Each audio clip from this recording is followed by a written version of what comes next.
오늘도 하나님 앞에 나와서 몸과 마음과 정성을 다하여 예배하는 여러분들 모두를 우리 주님의 이름으로 축복합니다.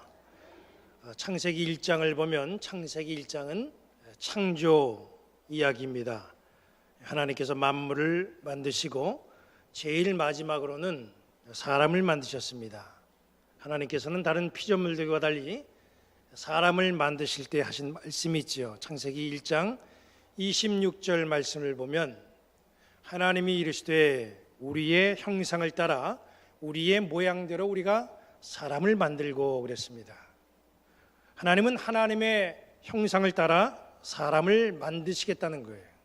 이 말씀 때문에 우리 인간은 스스로 생각할 때도 나는 만물의 영장이다 그렇게 여기고 우리 스스로를 대단히 높게 평가하면서 대단한 자부심을 갖고 세상을 살아갑니다. 맞는 얘기죠.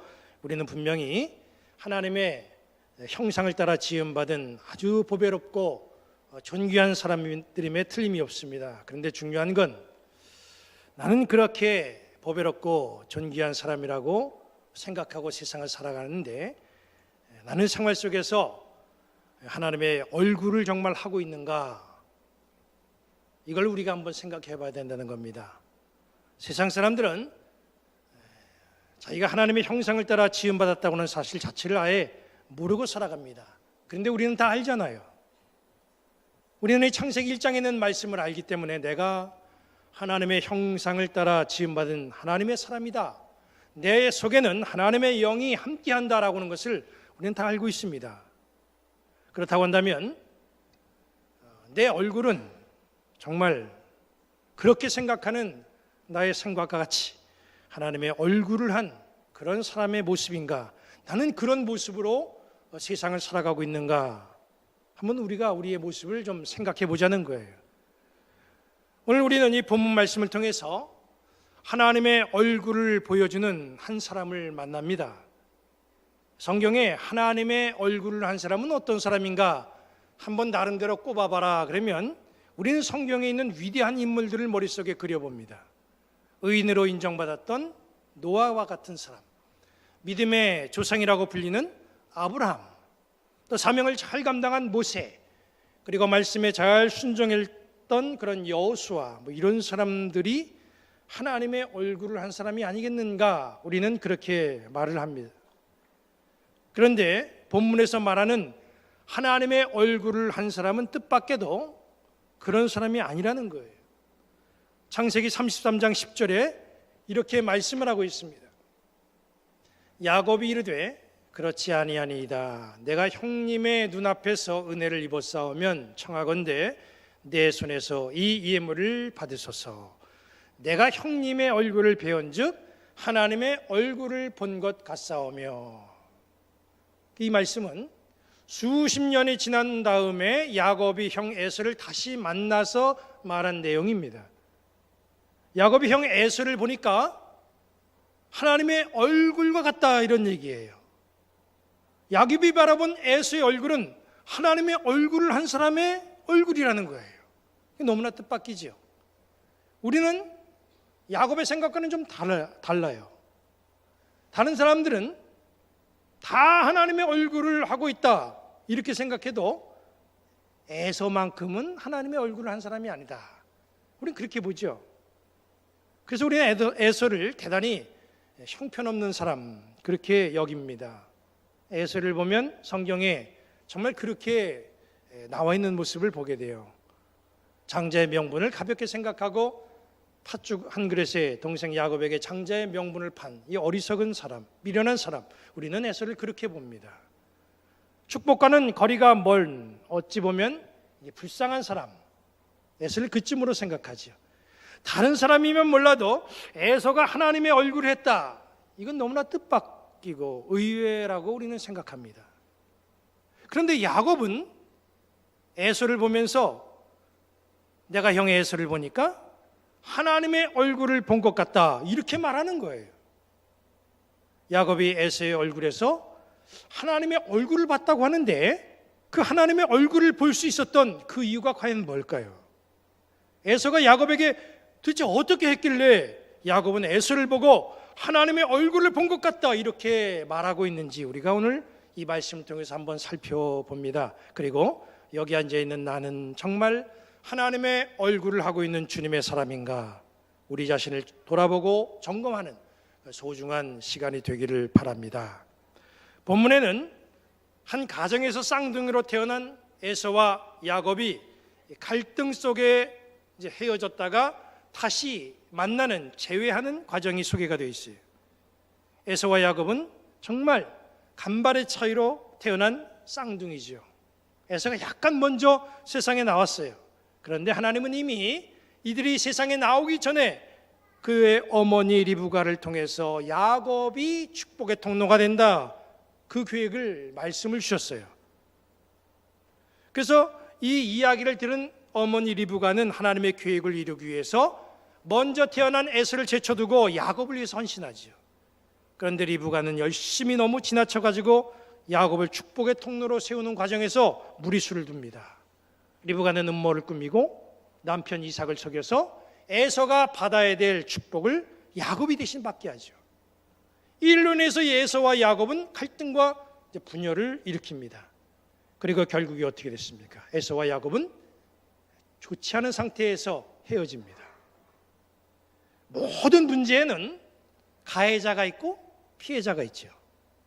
그런데 재미있는 현상은 어떤 문제가 발생이 되면 거기에는 분명히 가해자가 있고 피해자가 있는데 대부분의 사람들은 다 자기가 피해자라고 생각한다는 거예요.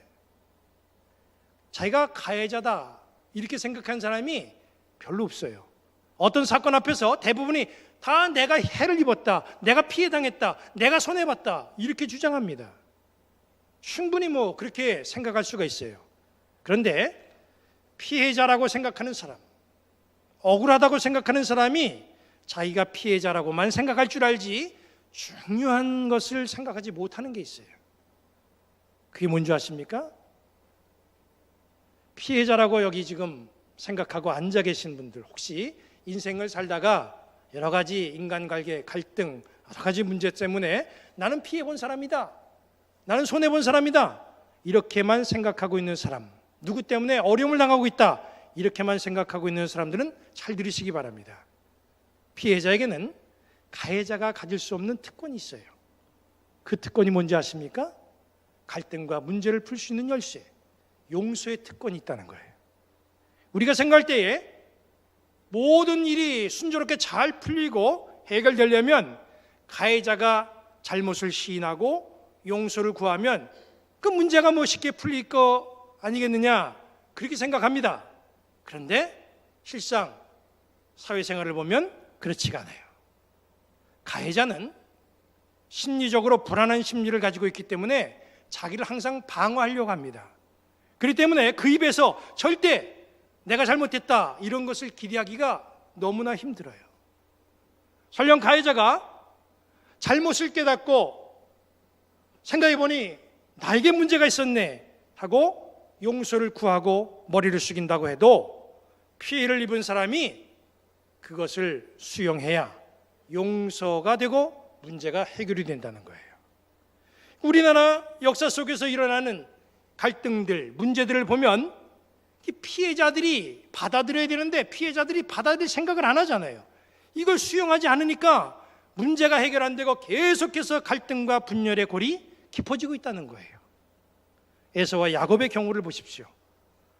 야곱은 형 에서를 속이고 형이 아버지로부터 받아야 될 그 축복을 가로챘잖아요. 이것 때문에 형이 아주 분노했어요. 그래서 너무나 화가 나가지고 창세기 27장 41절에 에서가 이렇게 얘기를 합니다. 그의 아버지가 야곱에게 축복한 그 축복으로 말미암아 에서가 야곱을 미워하여 심중에 이르기를 아버지를 곡할 때가 가까웠은즉 내가 내 아우 야곱을 죽이리라. 그러니까 아버지 돌아가시면 바로 나를 속이고 나 대신 축복 기도 받은 이 동생을 내가 죽이겠다는 거예요. 이 동생을 죽이겠다고 마음먹을 정도면 이게 사태가 얼마나 심각한 사태입니까? 에서와 야곱은 형제지간에서 원수지간으로 바뀌었어요. 야곱은 형을 피해서 외산촌 집으로 도망을 갑니다. 그리고 세월이 한참 수십 년 지났어요. 낯선 땅 외삼촌 집에서 살던 야곱이 창세기 30장 25절에 보면 외삼촌에게 이렇게 말을 합니다. 라헬이 요셉을 낳았을 때에 야곱이 라반에게 이르되 나를 보내어 내 고향 나의 땅으로 가게 하시되 내가 외삼촌에게서 일하고 얻은 처자를 내게 주시어 나로 가게 하소서. 야곱은 고향이 너무 그리웠어요. 고향에 다시 돌아가고 싶었어요. 정말 우리 고향을 생각하면 고향은 그리운 곳 아니에요. 그래서 사람들은 정도의 차이는 있지만 누구나 다 고향을 그리워하는 향수가 있습니다. 이번 주에도 추석을 맞아 많은 사람들이 아마 고향을 찾아갈 거예요. 귀향길이 힘들고 피곤해도 손에 선물 꾸러미를 들고 고향을 찾아가는 것은 그만큼 고향이 내 마음의 동산이기 때문에 그런 거예요. 외국에서 목회할 때 매 12월 31일이 되면 밤에 한 해를 보내고 한 해를 맞이하면서 목사관에 전 교인이 모여가지고 윷놀이하고 송구영신 예배를 드립니다. 그리고 마지막 순서에 꼭 손잡고 하는 게 있어요. 부르는 노래가 있습니다. 그게 뭔지 아십니까? 고향의 봄. 이 고향의 봄을 꼭 노래 불러요. 근데 이상하게 이 노래를 시작하다가 중간쯤 가면 다 울어요. 이게 그 해만 그러는 게 아니라 해마다 울어요. 해마다. 이걸 보면 참 살 만큼 사는데도 고향만 생각하면 그립고 눈물이 나고, 그래서 우리 고향은 우리 마음속에 차지하는 비중이 상당하다고 하는 것을 알려주고 있어요. 고향을 떠나 험악한 세월을 보냈던 야곱이 결혼도 하고 재물도 많이 모았습니다. 소위 세상적으로 성공했어요. 다 가졌고 다 얻었습니다. 그런 야곱의 마음속에 고향이 그리웠어요. 그런데 고향에 돌아가고 싶어도 야곱은 편한 마음으로 고향에 돌아갈 수가 없습니다. 자기는 형에게 해를 가했잖아요. 형에서는 자기 때문에 피해를 입었어요. 야곱은 가해자, 에서는 피해자입니다. 죽이겠다고 변하는 피해자 형 에서의 눈을 피해가지고 고향 떠나왔는데, 형이 내가 돌아가면 나를 그냥 놔둘까? 이거 생각하면 이 고향 가는 게 그렇게 발걸음이 떨어지질 않아요. 어떻게 하면 고향에 돌아갈까? 야곱은 연구합니다. 야곱은 그의 일생을 쭉 보면 너무나 이 사람은 계산적인 사람이에요. 많은 계산을 합니다. 야곱은 어떻게 하면 형의 마음을 누그러뜨릴까? 연구하다가 형의 마음을 사로잡기 위해서 선물을 준비하지요. 또 만나면 내가 아주 그냥 납작 엎드려 가지고 용서를 구하겠다, 이런 마음도 마음속에 가져봅니다. 용서받기 위해서 모든 노력, 할 수 있는 걸 아주 다 동원해서 계획을 세우고 이제 고향집에 형을 만나기 위해서 찾아가려고 합니다. 그런데 그 어떤 노력도, 아무리 많은 걸 준비하고 아무리 계획을 세워도 피해자인 에서가 노하면 그 아무 소용이 없는 거예요. 이게 이제 가해자의 고민이지요. 가해자는 무슨 노력을 해도 용서의 권한이 없어요. 재물로도 안 되고 호소해도 안 되는 겁니다. 야곱은 이를 악밀고 노력해서 결혼도 하고 재물도 모았잖아요. 악착같이 일하고 노력해가지고 원하는 거 다 얻었습니다. 그런데 노력해도 할 수 없는 한 가지가 있어요. 그게 뭐냐 하면 바로 용서받는 일입니다. 이건 야곱이 그 어떤 노력으로도 스스로 할 수 없는 거예요. 왜냐하면 야곱은 가해자이기 때문에 그런 겁니다. 가해자는 용서에 대한 권한이 없어요. 용서를 이룰 수가 없습니다. 어떻게 할 수가 없어요. 그래서 야곱은 모든 소유를 야복강 건너편으로 보내고 자기는 건너가지도 못하고 홀로 강가에 앉아가지고 고민할 수밖에 없었던 거예요. 뭐 해결점이 없으니까. 그런데 결론을 보면 어떻게 됐습니까? 에서와 야곱이 화해를 하잖아요. 용서가 됐다는 거예요. 그렇다고 한다면 이 용서의 문제가 도대체 어떻게 풀린 겁니까? 그것은 바로 용서의 특권을 가지고 있는 피해자 에서가 큰 통을 가지고 통 큰 결단을 보여줬기 때문에 이 문제가 풀린 겁니다. 에서의 통 큰 결단이 없었다고 한다면 아브라함의 가문의 보복은 끊어지지 않았을 거예요. 야곱이 축복의 통로로 나아가는데도 상당한 지정이 있었을 거예요. 피해자 에서가 통큰 마음을 가지고 용서의 특권을 사용하니까 일순간에 모든 문제가 다 해결이 됐다는 거죠. 오늘 우리가 함께 읽은 이 본문 말씀, 창세기 33장 1절부터 4절까지의 말씀 다 함께 우리가 교독하도록 하겠습니다. 제가 먼저 1절 봅니다. 야곱이 눈을 들어 보니 에서가 400명의 장정을 거느리고 오는지라 그의 자식들을 나누어 레아와 라헬과 두 여종에게 맡기고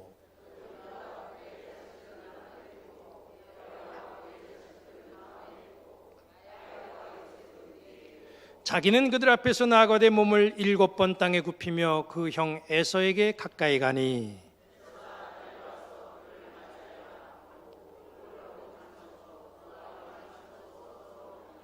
아멘. 에서와 맞닥뜨려야 되는 야곱은 정말 계산이 복잡해요.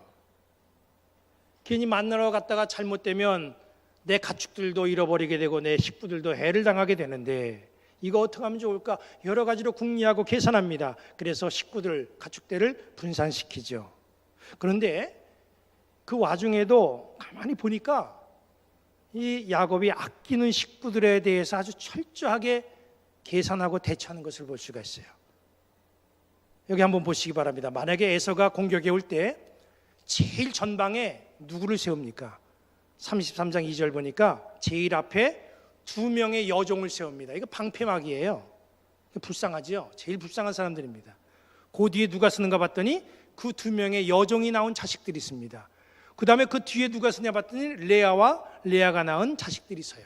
그리고 맨 뒤에 제일 안전한 곳에 누굴 세웁니까? 자기가 사랑하는 라헬과 요셉을 세웁니다. 이걸 보면 정말 야곱은 아주 약삭빠른 철저하게 계산적인 사람이다 하는 것을 잘 알 수가 있죠. 이렇게 모양새를 만들어 가지고 형 에서를 만나러 가는 야곱 얼마나 초조하고 불안하겠어요. 그런데 막상 만나고 보니 그 결과가 어떻게 됐습니까? 이 너무나 간단하고 쉬웠어요. 에서가 마음이 풀리니까 모든 것이 한꺼번에 풀리는 거예요. 야곱은 계산하면서 용서를 기대했어요. 머리도 복잡했고 불안했고 힘들었어요. 그런데 에서는 조건을 달지 않고 용서의 특권을 사용해서 용서했다는 거예요. 용서의 특권을 사용하니까 일순간에 문제가 다 해결이 되는 겁니다. 에서가 왜 야곱을 용서했는지 그 이유에 대해서 성경은 말씀하고 있지 않습니다. 그걸 보면 에서는 동생을 용서하는 데 있어서 조건을 달지 않았다는 것을 알 수가 있습니다. 에서는 지난날 야곱이 자기에게 행한 일을 생각하면 이게 정말 화가 막 치밀어 오르고 억울하기도 하고 괘씸하기도 했지만 모든 것을 덮고 용서의 특권을 사용했습니다. 그렇기 때문에 에서가 통이 큰 사람이라는 거예요. 이런 에서의 얼굴이 용서받은 야곱의 눈에 어떻게 보였어요? 창세기 33장 10절의 말씀 보면 용서받은 야곱이 에서에 대해서 이렇게 표현하잖아요. 내가 형님의 얼굴을 배운즉 하나님의 얼굴을 본 것 같습니다. 이 말은 야곱이 에서에게 용서받기 위해서 아부함이 하는 말이 아니에요. 용서받은 자가 용서한 자의 얼굴을 보니 그렇게 보인 거예요. 용서의 특권을 사용하는 자의 얼굴은 하나님의 얼굴입니다. 왜냐하면 하나님은 용서하시는 하나님이기 때문에 그래요. 하나님은 하나님의 형상을 따라 지음받은 첫사람 아담과 하와에게 선악과 먹지 말라고 명령을 하셨죠. 그런데 아담과 하와는 하나님의 명령을 어기고 선악과를 먹었어요. 지난주에 있었던 중부연의 목회 세미나에서 오랫동안 신천지 교육 강사로 있다가 이제 신천지의 허구성을 깨닫고 신천지를 탈퇴한 신현웅 목사님이 신천지에 대해서 강의를 하셨거든요. 근데 신천지에서는 인터넷을 선악과라고 봅니다. 그렇게 가르친대요. 인터넷을 하는 자 정령 죽으리라. 인터넷을 못하게 해요. 왜 못하게 합니까? 인터넷을 접하게 되면 거기에 신천지에 대해서 허구성을 폭로한 많은 글들이 있고 그리고 잘못된 것들을 이렇게 쓴 글들이 많이 있는데 이거 괜히 접해가지고 동요하거나 이탈되면 안 되잖아요. 그러니까 절대 인터넷 하지 못하게 해요. 인터넷을 하는 자는 죽는다는 거예요. 선악과 똑같다. 선악과를 따먹는 거와 똑같다. 그렇게 이야기를 한다고 합니다. 선악과에 대해서 나중에 다시 말씀을 드릴 기회가 있겠지만은 아무튼 선악과를 간단하게 설명하면요, 선악과 동산 중앙에 있는 선악을 알게 하는 그 나무, 그 열매, 그것은 하나님의 영역을 말하는 겁니다. 아담과 하와는 겁없이 하나님의 영역을 넘보다가 하나님의 진도를 받아서 에덴 동산에서 추방당했어요. 하나님의 입장에서 보면 얼마나 이게 기가 막힌 일인지 알 수 없어요. 감히 피조물 주제에 내 영역을 넘보는가, 하나님은 화가 날 수밖에 없지요. 그런데 하나님이 어떤 분이에요?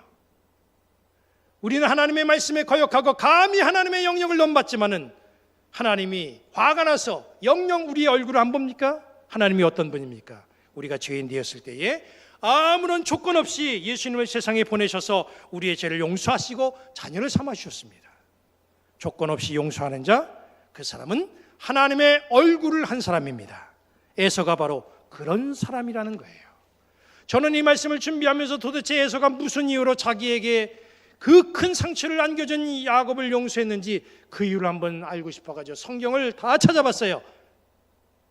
아무리 찾아봐도 그 이유는 그렇게 나와 있지 않습니다. 무슨 동생으로부터 물질적 보상을 받고 용서했습니까? 아니잖아요. 야곱이 에서의 마음을 사려고 선물을 준비했을 때 에서가 어떻게 반응했어요?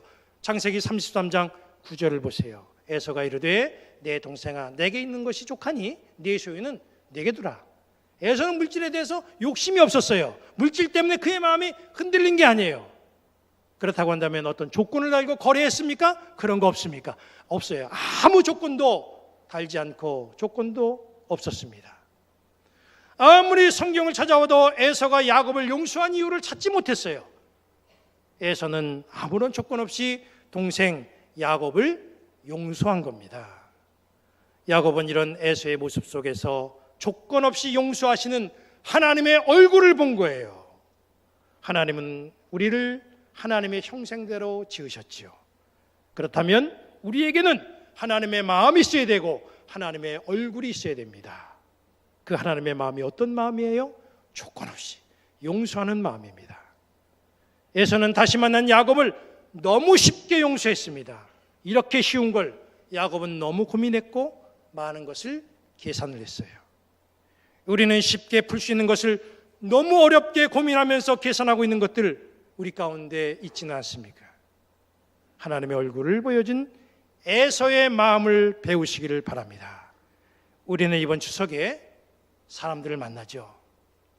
우리는 많은 만남을 갖고 세상을 살아가는데 때로는 기쁜 만남, 아름다운 만남이 있는가 하면 이 보기는 싫은데 억지로 봐야 되는 그런 만남, 혹은 단절된 그런 만남이 있습니다.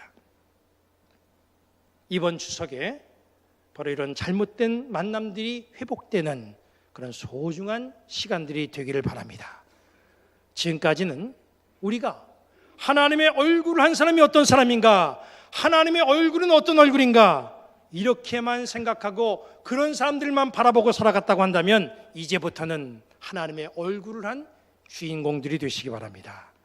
본향을 향해 가는 이 나그네 길에서 집사님의 얼굴을 보니, 권사님의 얼굴을 보니, 장로님의 얼굴을 보니 내가 하나님의 얼굴을 본 것 같습니다. 이런 고백의 주인공들이 되시기를 우리 주님의 이름으로 간절히 축원합니다.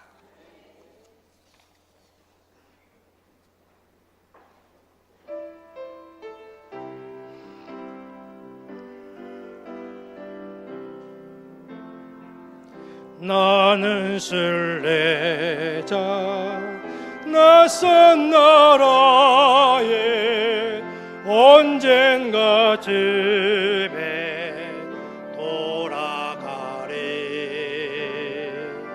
어두운 세상 방황치 않고 예수와 함께 돌아가리. 나는 순례자 돌아가리.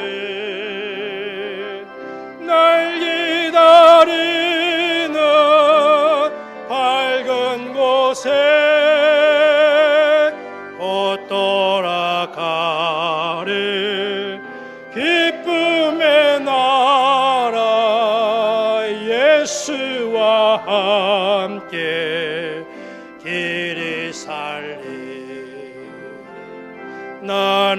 술래자 방황하지만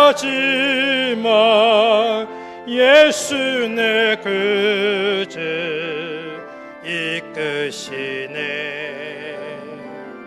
영광의 나팔 소리 들릴 때 천사 날 위해 찾아오리.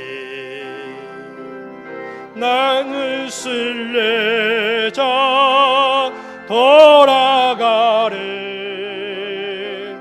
날 기다리는 밝은 곳에 곧 돌아가리. 기쁨의 나라 예수와 함께 길이 살리.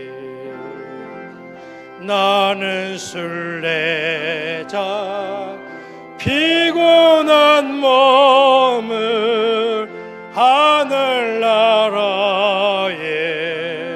누이시네. 주 볼 때마다 영광 나타나 승리를 위해 찬양하리. 나는 순례자 돌아가리. 날 기다리는 밝은 곳에 곧 돌아가리. 기쁨의 나라 예수와 함께 길이 살리.